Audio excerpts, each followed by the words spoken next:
Italy Bangladesh তরুণের কাছে এ যেন এক স্বপ্নের দেশের নাম। কিন্তু আপনারা 2026 সালে এখনো অনেকে জানেন না কিভাবে এই দেশের জন্য আবেদন করতে হয় এবং কি কি ভিসার মাধ্যমে এই দেশে যেতে হয়, যার ফলে আপনারা অনেকে এখনো লিবিয়ার মাধ্যমে গিয়ে জীবনকে ফেলে দিচ্ছেন আপনাদের ঝুঁকিতে। এছাড়াও আপনারা সঠিক নিয়ম জানা না জানার ফলে আপনারা সঠিকভাবে যে পৌঁছাতেও পারছেন না ইটালিতে। তো আজকে ভিডিওতে আপনাদেরকে আমি বলার চেষ্টা করব কিভাবে আপনারা ইটালিতে যাবেন, তাও আবার লিগ্যাল পদ্ধতিতে, এবং আপনাদের কত খরচ হবে, তাছাড়াও কি কি ভিসায় আপনারা ইটালিতে যেতে পারবেন, সে সকল বিষয় আজকে ভিডিওতে আপনাদেরকে তুলে ধরার চেষ্টা করব।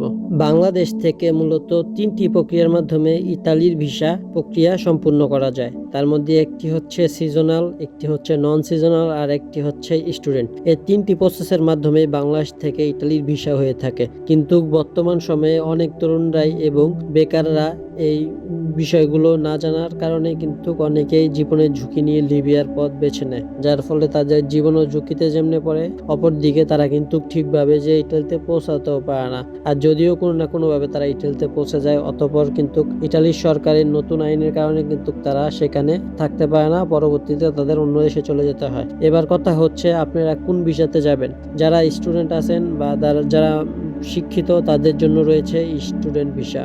এই স্টুডেন্ট ভিসার মাধ্যমে কিন্তু আপনারা খুব সহজেই ইটালিতে চলে যেতে পারবেন, এবং এতে কিন্তু অনেক সময় ফ্রিতেও যাওয়া যায় ইটালিতে, কোনো খরচই পড়ে না। এবং যারা আছেন অশিক্ষিত বা শিক্ষাগত যোগ্যতা ওইরকম নেই, তাদের জন্য রয়েছে স্পন্সর এবং নন সিজনাল ভিসা।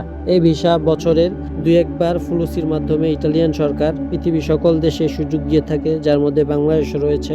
আমি আপনাদেরকে প্রথমে স্টুডেন্ট ভিসার কথা বলেছি, কারণ এখানে অনেক সময় বিনামূল্যে বা 5 থেকে 6 লাখ টাকার মাধ্যমে কিন্তু স্টুডেন্ট ভিসা ইটালিতে যাওয়া যায়। কিন্তু এখন আমি পরবর্তীতে যে দুটি ভিসার কথা বললাম, স্পন্সর এবং সিজনাল, এই দুটি ভিসাতে যেতে হলে আপনি কিন্তু ব্যাপক পরিমাণ টাকা ব্যয় করতে হবে বাংলাদেশ থেকে গেলে। সরকারিভাবে এটি 8 থেকে 9 লাখ টাকা লেখা থাকলেও এমনিতে যেতে গেলে আপনাকে দালালের মাধ্যমে গেলে আপনাকে 20 থেকে 25 লাখ টাকা পর্যন্ত খরচ হতে পারে এই স্পন্সর এবং সিজনাল ভিসাতে যাওয়ার জন্য। সিজনাল ভিসাতে কিছুটা কম টাকা লাগে, কারণ একটা মেয়াদ থাকে 1 বছরের মতন। আপনি 1 বছরের মতন ইটালিতে গিয়ে থাকতে পারবেন, পরবর্তীতে আপনাকে আবার দেশে ফেরত চলে আসতে হবে। কিন্তু অপর দিকে যদি আপনারা সিজনাল ভিসাতে যান, তাহলে সেটির মেয়াদকাল হয়ে থাকে 1 বছর, এবং 1 বছরের মধ্যে আপনাকে সৌজন্য বা পারমিট দেয় ইটালিতে থাকার জন্য, যার ফলে আপনারা পরে ওই পারমিট দিয়ে আরো দীর্ঘ বছর পর্যন্ত সেখানে থাকতে পারবেন, এবং পরবর্তীতে আপনারা সেখান থেকে নাগরিকত্ব নিতে পারবেন। এখন আমরা জানবো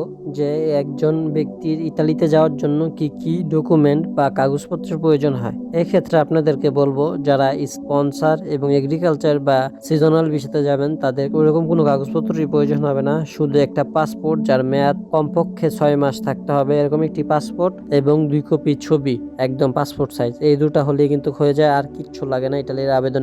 এছাড়াও যদি আপনারা স্টুডেন্ট ভিসায় যেতে চান, তাহলে আমাকে বলবেন, ওইটার জন্য একটি আলাদা ভিডিও তৈরি করতে হবে, কারণ স্টুডেন্ট ভিসায় যাওয়ার জন্য অনেক কাগজপত্রের প্রয়োজন হয়, যেগুলো আজকে এই ভিডিওতে বলা সম্ভব হচ্ছে না। ভিডিওর পরিশেষে আপনাদেরকে আমি একটি কথাই বলতে চাইবো, যে বৈধ পথে চাইলে আপনারা ইটালিতে যেতে পারবেন। তো আপনি কেন আপনার জীবনের ঝুঁকি নিয়ে অবৈধ পথ বেছে নেবেন? বৈধ পথেই সবাই ইটালিতে যাওয়ার চেষ্টা করবেন। ধন্যবাদ।